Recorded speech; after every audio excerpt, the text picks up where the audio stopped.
Hello, everyone. Welcome. Thanks for joining our diagnostic training session today.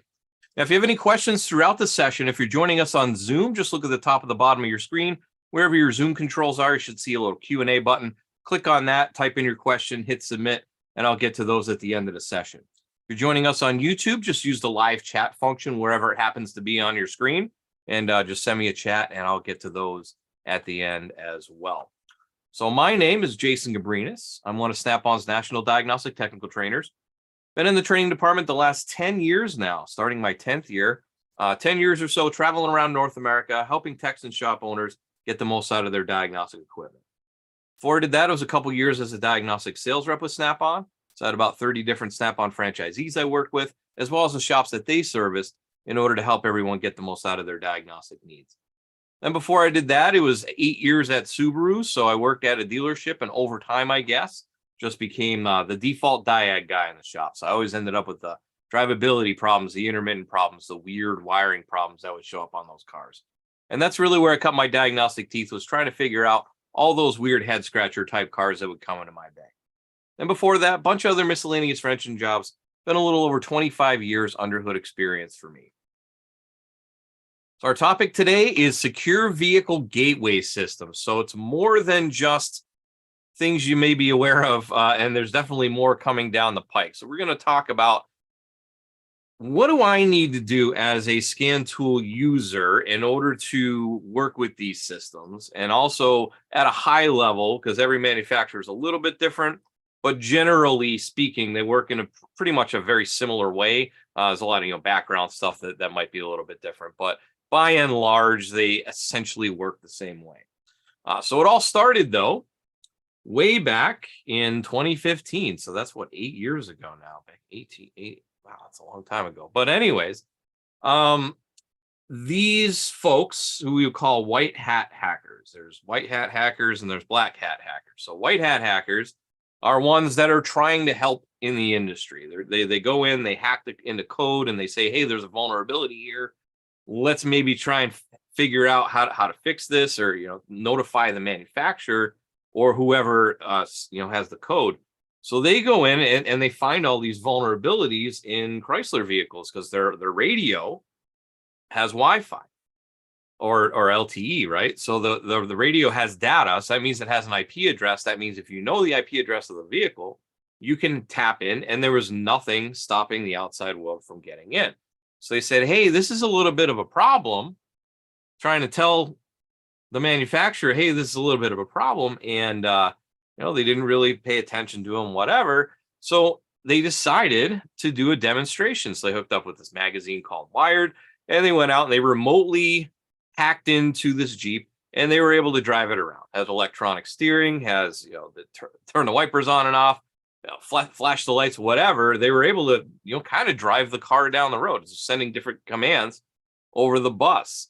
And so that was kind of a problem for Chrysler. And they said, hey, well, I guess we need to do something about that. So on July 16th of 2015, shortly after that article came out, the Chrysler came out with an update for the radio that would stop people from being able to intrude, but it had to be done physically at the vehicle with a USB stick. So you had to actually have the stick, plug it into the USB on the vehicle, and update the radio that way. They couldn't remotely download it. So you would have to protect your vehicle at that time, you would have to bring your vehicle into the dealership and get it done. Of course, there's a recall, it's free, but how many people do you think didn't do that or weren't even aware that it was a problem? So starting at the 2018 model year, they decided they were going to add a new module on them.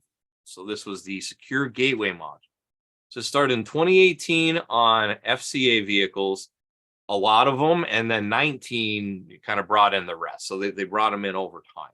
So it's just a little module, and it just sits somewhere on the vehicle. It's not always in the same place on the same vehicle. So sometimes it's under the dash, over on the right side, over on the left side, in the middle somewhere. So you'd have to find it. But what it does is, you'll see the OBD2 connectors here. So there's my 16-pin OBD connector.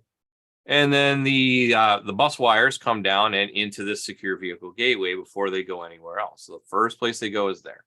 And then the radio, all the CAN wires, you can see we got a couple buses there, go directly into that first before it goes off to the rest of the vehicle.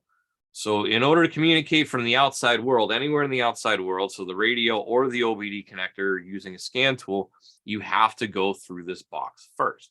And so it essentially locks you out if you're not authenticated to get into the vehicle. Now, there are some companies out there that have found ways around it, and that's really kind of against the manufacturer's wishes. So it's definitely not recommended. It's also a good way to maybe scratch the car, because you might have to pull some dash pieces apart, things like that. So doing it through the scan tool is really the way to go. Now, what is allowed versus what is not allowed? Now, this is what we're talking about Chrysler, but other manufacturers are starting to come on board with this, or they will be in the very near future, and pretty much it's going to be the same. So if the vehicle's locked, or if you're locked out of the vehicle, if you can't get authenticated to go in the vehicle and the gateway is locked or the security is locked, you can read codes and read data. And maybe you can do a little bit more in just OBD2 generic, but you can't do any OEM specific stuff. So if you want to clear the codes, bidirectional controls, programming, coding, functional tests, special functions, any of that with one of these vehicles with security, you need to be able to unlock this gateway in order to be able to communicate, right? So it makes it really difficult to work on a vehicle if I can't even clear codes, right? So and why can't I clear codes? Because you're sending a command to the vehicle. So anytime you're sending a command, it's going to block it and say, nope, you're not authorized, can't get in, don't do that. So after unlocking the vehicle, though, you can clear the codes. You can go in and do whatever you need to do, clear the codes after your session. Perform functional tests. Maybe I need to turn on evap solenoid or something like that. Then research relearns and calibrations. So you can do your relearns, your ADOS calibrations that might need to be done, the windshield replacement, TPMS. If I need to re-register some TPMS, you need to be able to get through the gateway on that as well. So for example, our TPMS 5 tool needs to be registered in order to get through that as well. It can be registered, and we'll talk more about that in a little while.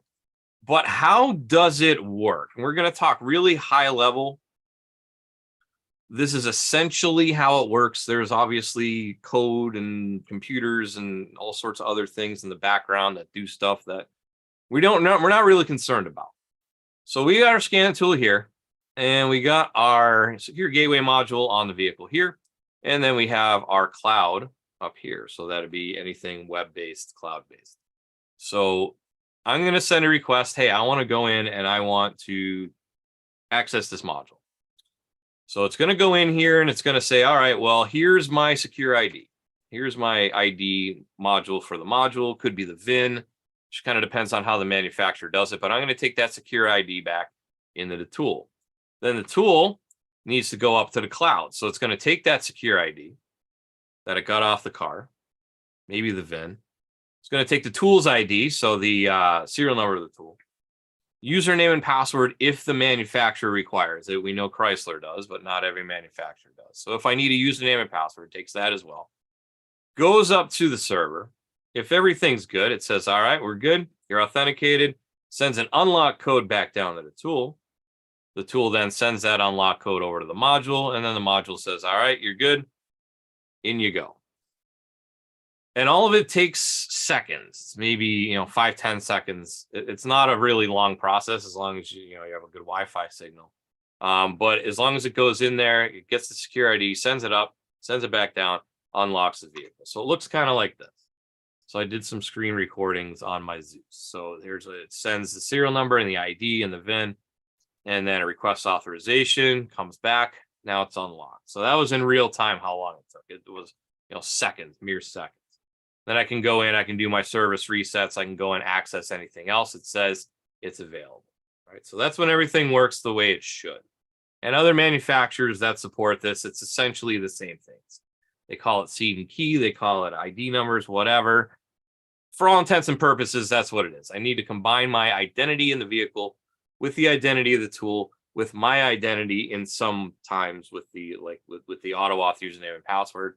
Combine all that, send it up to the home office. The home office says you're good, sends it back down. What if it doesn't work? What if one of these things is not correct. So I'm going to do the same thing. I'm going to ping the module. Module is going to send me my secure ID, and it's going to go, and we're going to upload to the cloud. But if one of these is wrong or one of these is missing, like for example, maybe I'm missing my tool ID, maybe that's not registered with the site, or the username and password's wrong, or any of that stuff is wrong. If anything is wrong there, it's going to go up and it's going to say, nope, sorry, can't send you the unlock code. I'm just going to give you a fail, and come down here. You're going to try and get in. It's going to say, nope, we're not getting in, and you're just locked out at that point. You can't go and do any of those functions that you need to do. So we need to make sure that all of the numbers and all the usernames and passwords and things are all where they're supposed to be. And it's sometimes it can be a little complex and overwhelming, but you only have to set it up once, which is the nice thing. You set it up once and you don't have to worry about it. As long as you're paid up on AutoAuth, it'll be okay. So here's what that would look like though. So we're going to go in, and it's just going to say authorization. Can't get in, you're locked out.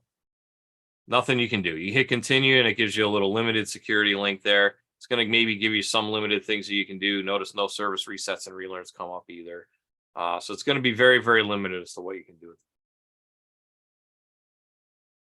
it. This one is another one where the device is not associated with the profile. So at least we'll give you that.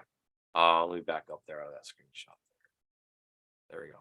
So in this case, the device itself was not linked to the profile. So it says it hasn't been added. So we need to go here and we need to add it, right? So there's different things that can be wrong with the communication.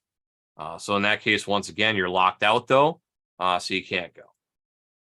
And then how does it work if it's the Wi-Fi is not working? Here's the other thing. We cannot access these vehicles on a tool without Wi-Fi, because it has to talk to the server up on the internet. So if my server, I can't connect to the server, it's not going to work.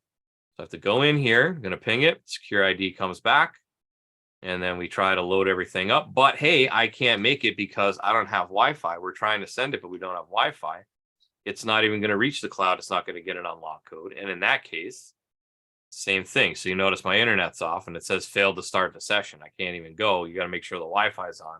And at least it tells you, the tool tells you, hey, you need Wi-Fi. If the Wi-Fi is not on, it's not going to work. All right. So as of right now, I don't know why that went past.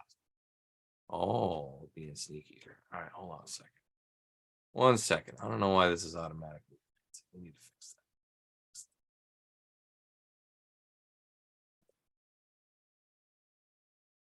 that. Go. I don't know why these slides did that. There we go. All right. We're good. Sorry about that. So as far as the manufacturers that are available right now, there are other manufacturers coming soon, like in the next year or two. You're going to see a few more. But as of right now, the very first one was FCA, Stellantis, whatever you want to call it. In the US, because I know we have global viewership here. So in the US, well, actually, in general, you're going to need current software on the tool. That's from the manufacturer's demand, not really the tool maker's demand. That's the manufacturer says, hey, if a protocol changes in the middle of a software update, or you're like a year and a half out of date, you wouldn't be able to have that new protocol on the tool because the tool's not up to the software on the tool is not up to date. So that's why the manufacturers said you need to make sure you have current software on the tool. And by the way, just as a side note there, Snap-on was one of the last ones to that party. So other aftermarket tool manufacturers had already been mandating that you had to have current software. So this came in, last year or the year before, that we had to have that. Actually, it was last summer.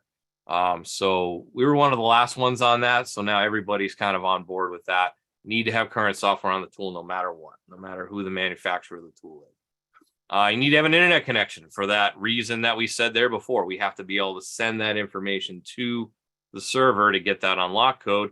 And then as far as FCA is concerned, Chrysler, you do need that third-party account, which would be through AutoOff, which we're going to walk through here in a little bit. But they do need a third-party account. Ford if you're here at the very beginning, I played a little video on Ford Secured Access, and on their systems, they just need current software and an internet connection. I don't need a third-party account. I don't need to pay any extra. I don't need to do anything else. I just have to make sure my tool is registered with the Snap-on website if it's a Snap-on tool. I don't know how other manufacturers do this with their tools, because I don't work for them, but I'm sure that you have to add it somewhere. I'm not even sure if any other manufacturers can do all those secured functions. I'm not sure. But I'm just going to speak from Snap-on perspective, right? So you need an internet connection and current software in order to get into a Ford. And as I said, other manufacturers coming soon, you will hear about them soon-ish. In the next few months or so, you'll hear about some more manufacturers coming down the pike, and we'll make sure to keep you updated when that does happen.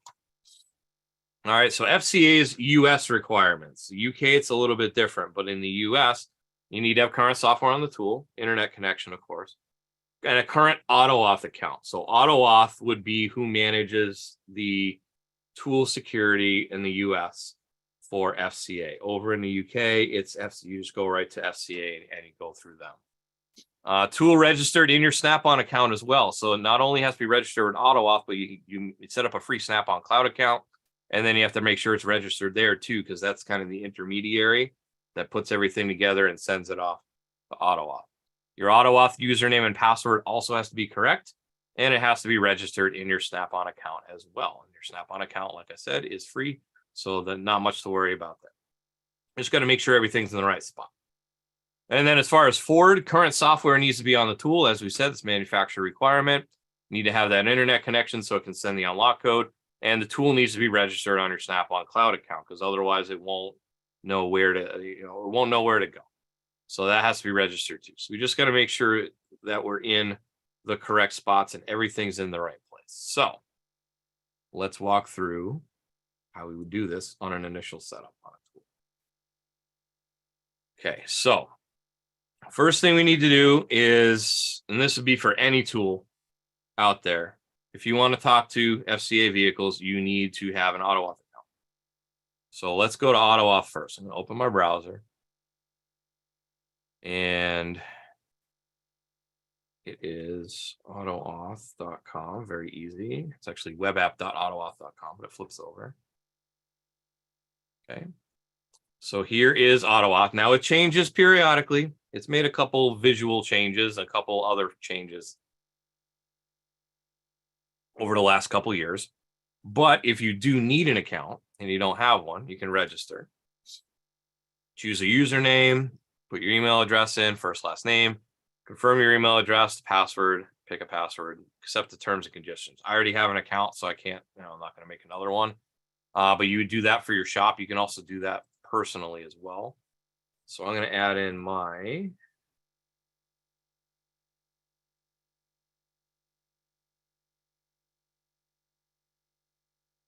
sign in. Okay, so then we see, here's my landing page, right? So I just have the base account, $50 a year, and a Snap-on Diagnostics Training Shop. And I own the account. So if you upgrade, which you don't have to do to communicate with vehicles, you get some extras. But what I really need to do, though, is I need to manage my tools. So if we go into Manage Tools, you can add a tool to the account. So you see I have 16 maximum shop tools here, and 6 of them out of the 16.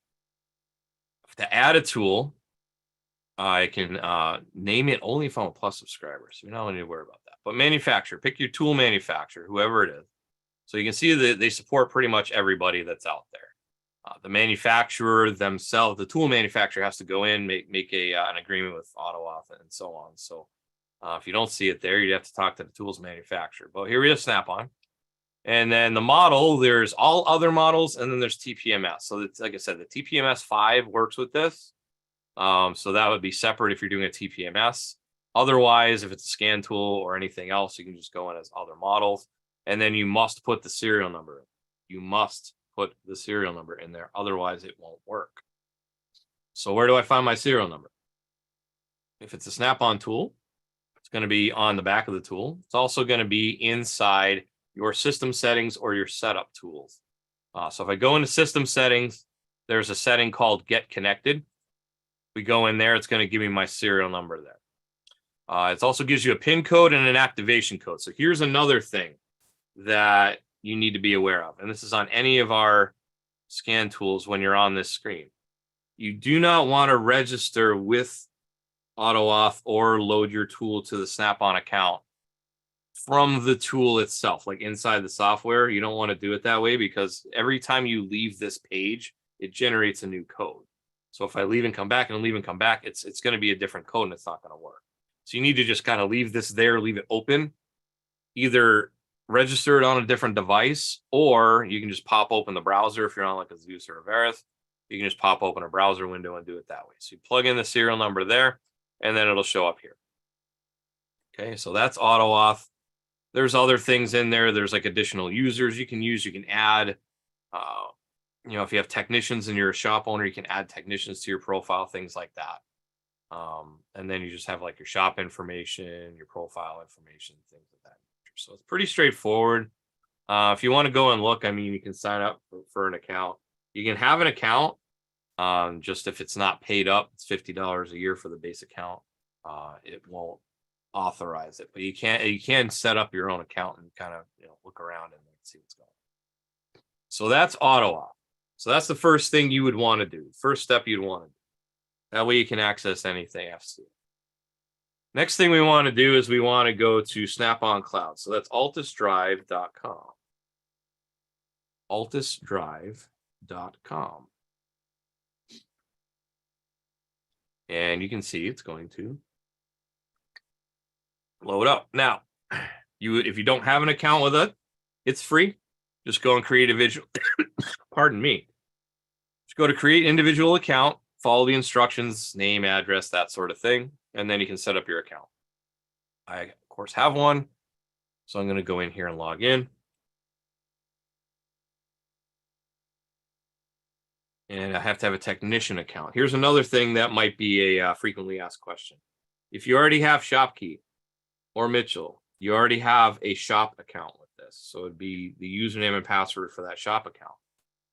If you want to be able to manage the tools like this, you also have to have a technician account for this. So you would need to set up a separate account as a technician, so to say. So this is my technician account. See how it says tech right there. So if I log in, because the shop account and the tech account is going to look different. And of course, it's going to automatically upload your pre-scans and your post-scans and your pictures and your screenshots. But where I want to go down here is down here to my profile. So if I go to my profile, I want to go to Profile Manager. You have to log in again.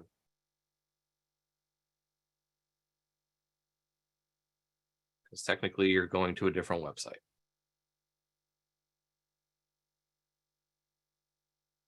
Give it a second. What? Oh, spelled my username wrong. There we go.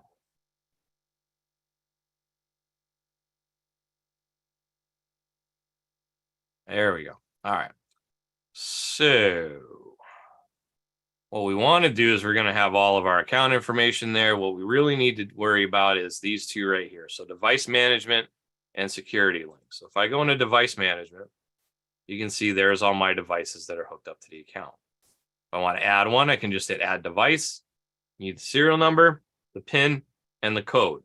So if we pop back over here, you can see the serial number, the PIN, and the code. This PIN and code are generated by the website and sent down to the tool, so it knows that that's the tool it's talking to. So that's why you need to not leave the screen. So make sure you stay on the screen. Plug that in there. You can give it a nickname and then hit save, and it'll be in your account. Once that's done, and like I said, this is only for Snap-on tools in this case. So the AutoAuth works for anybody. This is the other things you need to do to make it work on Snap-on. So we have our device in there. Once the device is in there, I want to go into security link as well. And it's going to have my manufacturer here. So you see FCA North America, and you also see down here at the bottom, there's FCA International, because it's Fiat technical information over in Europe. But since I'm not in Europe, I don't need to worry about It also tells you who's managing this manufacturer. So FCA is managed by AutoOff. So I click on that. It's actually going to bring me to AutoAuth as well, which is kind of nice. It also logs you in.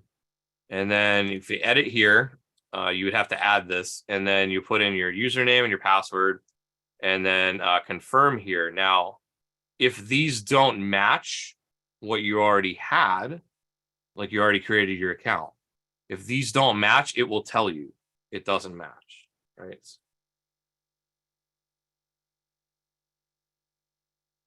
All right, so then I'm going to try and do this, and it's not going to work, right? It's going to lock me out because it says your password's not right. So that's kind of a plus that we added not too long ago, just to verify that everything was right. Because sometimes people would put their, mistype their password, mistype their username, things like that. So we do have that check in there now as well. So we can edit that. If you want to delete this authorization, you can do that as well. So as long as I have an account with AutoOff and it's paid, as long as my device is registered inside device management, and as long as my security link credentials with AutoAuth are in there, I will be able to talk to Chrysler. As long as my tool is up to date is the other important factor. The tool has to have current software on it, not just a software subscription. It actually has to have the current software on the tool too. So we see that sometimes as well. So with that,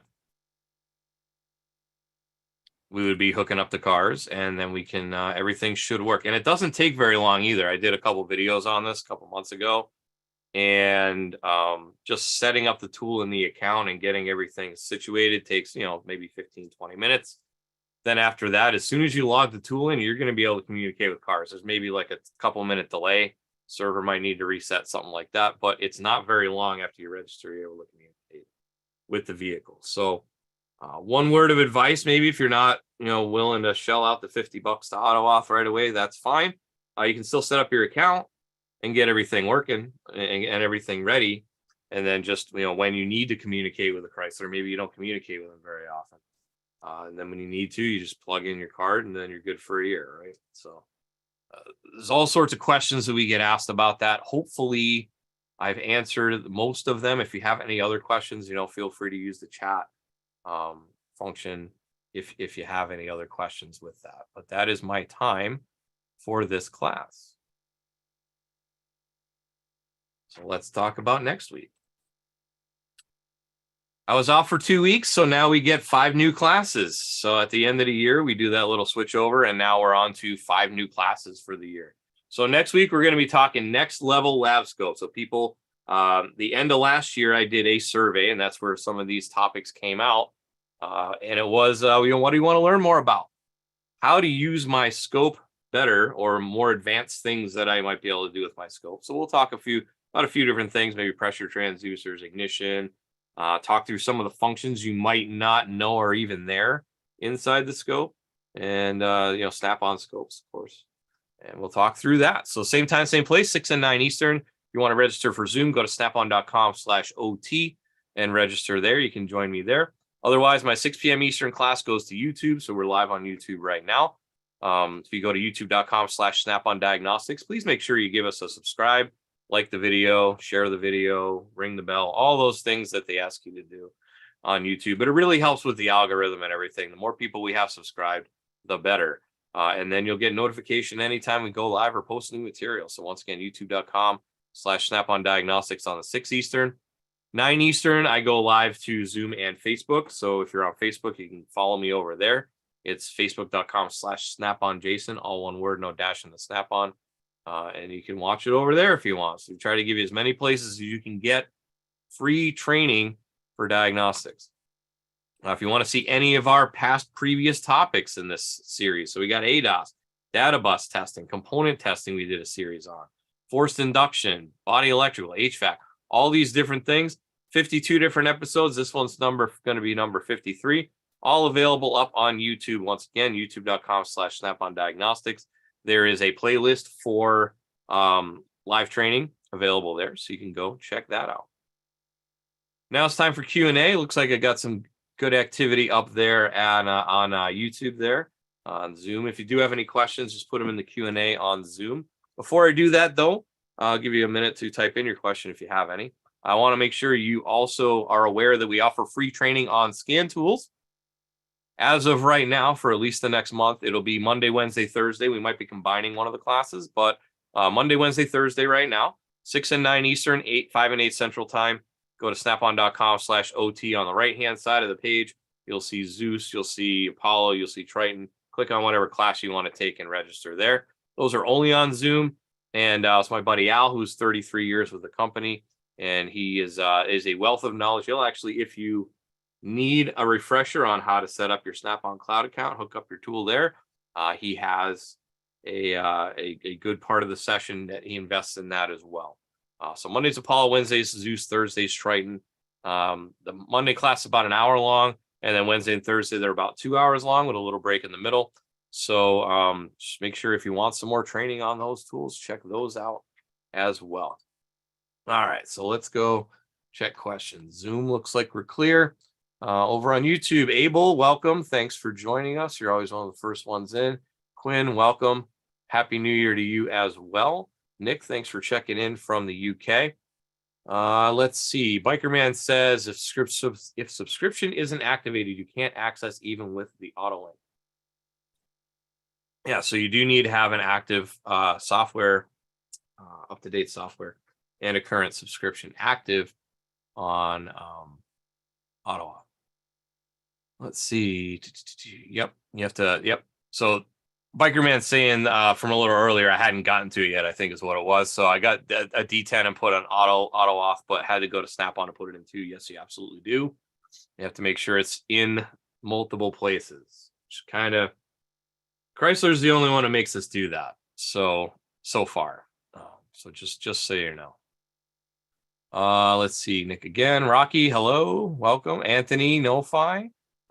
Informative session. Thank you. Nick can't wait till next week. And Mohammed says merci pour tout. So thank you very much. I'm glad you enjoyed it. And I think that clears the board. So with that, thank you. Thank you very much for spending a little bit of time out of your busy day, your busy schedule to come spend a little bit of time with me. Hopefully you learned a little something that you can take home with you, use it in the shop tomorrow, maybe with that. So enjoy the rest of your night. Enjoy the rest of your week. Hopefully we'll see you next week for Advanced Lab Scope. Have a great night. Take care.